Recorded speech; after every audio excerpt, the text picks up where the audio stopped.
everyone. Welcome back to Mostly Wrong Opinions. I am Tyrone. That is Devin. Wait! Before we get into this mysterious movie... I say. That was for Foghorn Lake. Anyway. Go ahead and hit that subscribe button right down there. Let's get into this film that is on a limited release, but it will be on Netflix December 23rd. That is Glass Onion, Knives Out Mystery. Welcome, gang. We got a great weekend. Who's that? Benoit Blanc, the detective? Benoit Blanc, Daniel Craig's character, he is invited to this eccentric billionaire island along with 5 other characters played by Janelle Monáe, Kate Hudson, Agatha from oh, you know what I'm talking about, Dave Bautista, and the billionaires played by Edward Norton. But before we go on, this wasn't set today. This was set in 2020. And for the life of me, I cannot understand why. The movie's like stops and there's like a little thing. It's like 2020 and I'm like, why? Yeah. I didn't understand. Like there's like, I guess someone had a cure, like, you know, before they got on the boat. Not only a cure, the person who came up and gave the cure was Ethan Hawke. Yeah, exactly. What are you doing here? And then he just disappears. Oof. Yeah, that's right. But maybe they're saying that the reason why it was set in 2020 is because Benoit Blanc is bored. And I guess he's more or less shut in the house all day. He's just like, he's gone stir crazy. This is written and directed by Rian Johnson, the most hated man in Star Wars history. This is another smart film, another smart script. Not as smart as the first Knives Out. No. Well, it's not as smart. I actually had more fun with this one. I feel like it felt like it understood that I was trying to guess what was going on, and I was trying to figure out where the red herring was, and you know, and the movie kind of jokes about it, right? Like there's a character who keeps walking by the screen, and he's like, "Ignore me, I'm right here. Ignore me. Yep. I'm not important." I thought it was really funny, you know. So the movie knows you're trying to guess what's going on. And it's kind of teasing you about it, you know. As like I said, this billionaire playboy guy who invites all of his friends, his dear friends on this island to play a murder mystery game every single year. And the murder mystery is his death. And they have to figure out who killed him, what's the motive, and why. But Benoit Blanc is invited to this. But was he? Right. So when Benoit Blanc shows up, the rich guy is like, "What are you doing here?" Like, I didn't invite you. But he's like, "You know what? That's okay, because you're well known. You're a celebrity now. I love celebrities. Did you know my best friend is, you know, Ethan Hawke and Jeremy Renner?" You know, he's just name dropping all over the place, you know. So he's like, "Oh, to have Benoit Blanc at my mystery dinner thing with my rich friends, legit." What's interesting about the movie is there's multiple movies going. It's an onion, so it's got multiple layers, right? There's multiple movies or multiple dramas being played on top of each other. And we don't notice them until about halfway through. At first glance, you're like, "Oh, he's really suspicious of Benoit Blanc." But actually, he's probably less suspicious of Benoit Blanc and more suspicious of... If you don't want to be spoiled, don't watch this until December 23rd. Janelle Monáe, she was once friends with these people. But as she has said in this, they're shitheads. Right. She used to be part of this friend group, but she's on the outs. And at first I thought they just had a nasty breakup, but we learn it's much bigger than that, which sets her up as the femme fatale. You're like, oh. So the film presents a story, and then the film double backs, and it's like, that wasn't actually the real story. Real story, the real mystery is this other thing that has been going on all along. So every clue that you've been looking at has been wrong. You never understood what was going on until the movie doubles back on itself. So we see scenes again from different people's perspectives.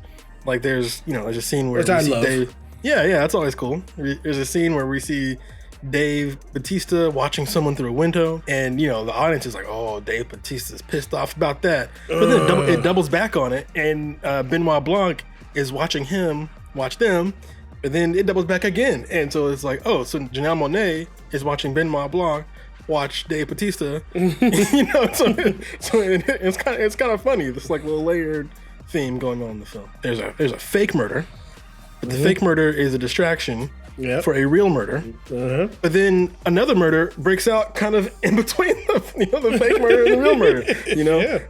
And Benoit Blanc, I think, is really funny because he keeps saying it over and over. He's like, a glass onion, you know, it looks like it's complex. It looks like it's got all these layers, but actually the answer, the center, is right there for you to see.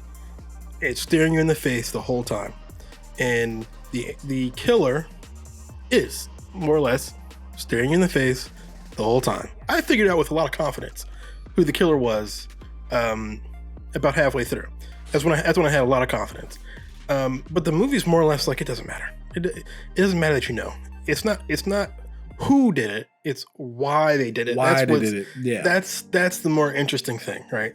Yeah. And I'm like, oh, okay, that's good. I like that. It's like when we found out who the killer was, the movie didn't just end, right? It wasn't like, you know, credits.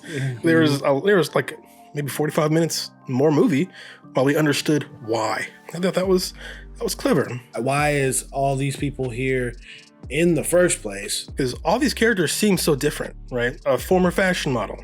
We've got a scientist. We've got an Elon Musk type guy. Social media influencer. Yeah, that's right. A super hyper conservative men's rights social media influencer. A liberal governor, right? They're all here, right? And you're like, why would these people be together? What? Who are these people? Why are they friends? And that is more or less the bulk of the film. Why do these guys know each other? Why are they staying together? And what are they all trying to protect? Because each of them have some type of thing to where if this person goes down, that's going to ruin my chances of getting reelected. If this person goes down, that's going to ruin my scientific thing. And then Dave Bautista is like, I want to be put on this show. Right. Yeah. Dave Bautista, he's like a super far right men's rights guy, you know. And they're like, we can't put you on like a mainstream news show, dude. So it's really interesting. Edward Norton is the linchpin. He's their golden goose. That's right. He also happens to be the stupidest person in the room. So dumb. Dumb. But it's hard to convince him or anyone else that he's dumb because he's got so much money. You're like, well, he must know something. Yeah. Nah, but the smartest person in the room is Benoit Blanc. And the movie is really smart and really funny in that it has Edward Norton give these big grand speeches talking about being a disruptor and, you know, and if you are not thinking, you might hang on to it and be like, man, that's a great speech, man.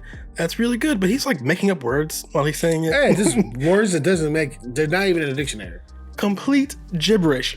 And so I think the movie's there is like a commentary on billionaires and how we glorify them and we think they're so brilliant, but generally they're just people who got lucky one time, you know, or they were born with money, or there's nothing particularly special. Or they know people that gave them their wealth. Right. It's like all your heroes are shitheads. So you probably shouldn't be putting these people up on a pedestal. So you idolize this washed up model. Yeah. But she throws a party during COVID and endangering everyone's life. And she's a clear racist, right? She's like, oh, I tweeted the N-word like one time, you know? And then she said about Harriet Tubman. Yeah, she compared herself to him. It's like, it was just one time. One time. This film was a lot more funny than the first film. I do give it that. But again, I still don't think that is smart as the first film. I want to go ahead and get into the rating of this film. Okay. I feel that Rian Johnson did hit this out of the park again. I feel that he is one of the most smart, risk-taking, influential directors of today.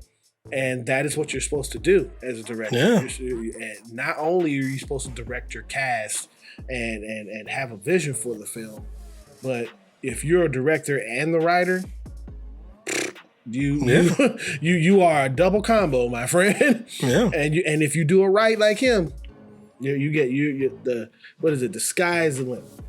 And also, I feel like I never know what I'm going to get from Rian Johnson. You know what I mean? Yes.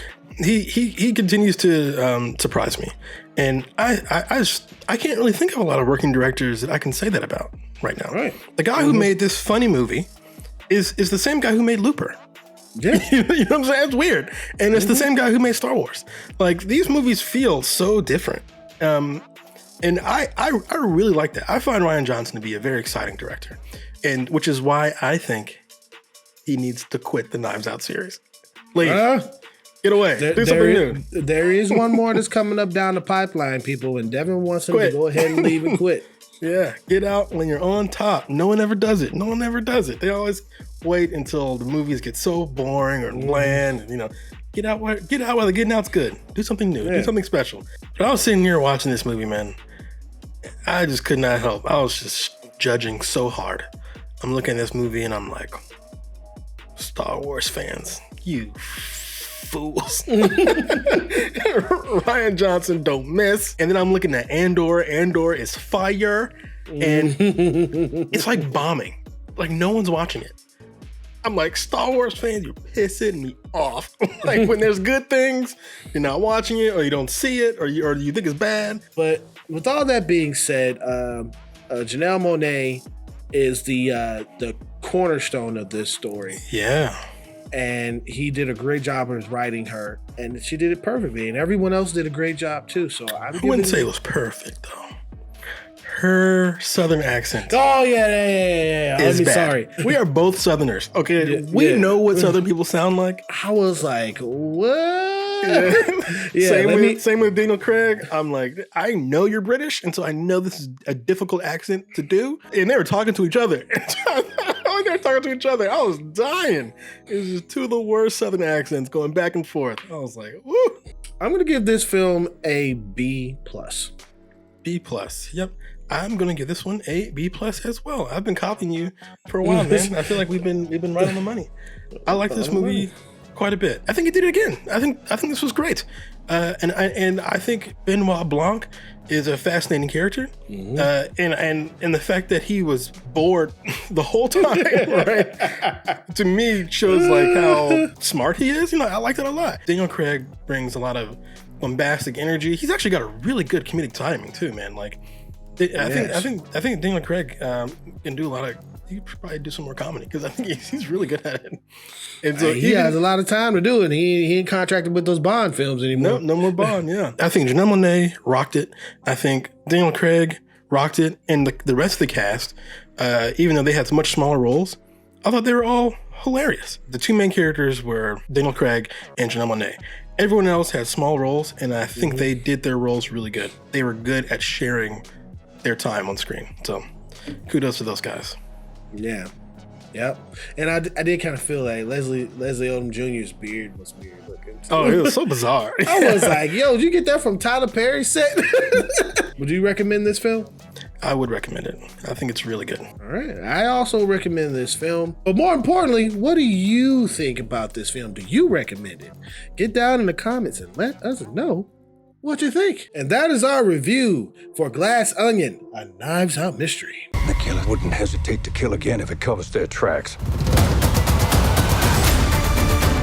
Hey, we'd like to thank you for clicking on this video. We really do appreciate you. Our subscriber count is going up and it is really, really awesome. So if you could help us out, please hit that subscribe button right down there. All right. Do it. And if you liked our review and rating for this film, please hit that thumbs up. Or you can hit that thumbs down, whichever you choose. It is your opinion. Just remember one thing, it is mostly wrong. See you guys in another awesome video. Peace out.